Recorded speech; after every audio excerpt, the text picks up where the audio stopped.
বন্ধুরা বাড়ি চলে এসেছি। বাচ্চা থাকলে তুমি যে প্ল্যান মাফিক কিছু করতে পারবে না এটা তো বুঝতেই পারলাম। তো শ্বশুরমশাই, শাশুড়ি মা আর ওদিকে আমার ওয়াইফ পুজো যেটা আমি নিয়ে গিয়েছিলাম পুরো থালায় ভালো করে সাজিয়ে রেডি করে একদম পুজোটা দিয়ে আসতে গেল। আমি পৎকার কাছে ছিলাম, তারপরে ওর মায়েরা চলে এলো।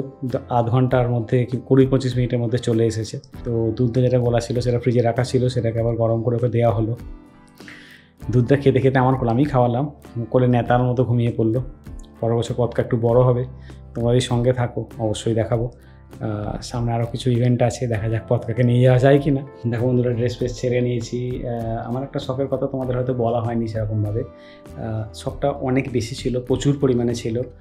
সেই শখটা হচ্ছে ইনডোর প্ল্যান্টের শখ। আমি কিছু জিনিস তোমায় দেখাচ্ছি।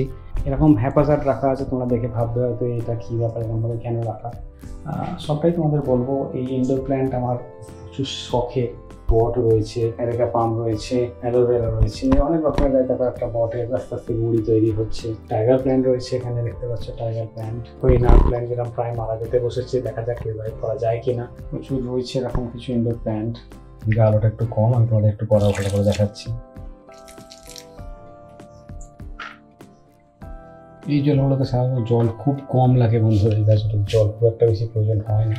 দেখো ঘরের যে প্ল্যান্টগুলো রয়েছে সেগুলো জল দেবো। একটা 10 এগুলো হচ্ছে আমার ব্যালকানির কিছু গাছ। গাছগুলো সব জল দিয়ে দেবো, রাতেই জল দিই সাধারণত।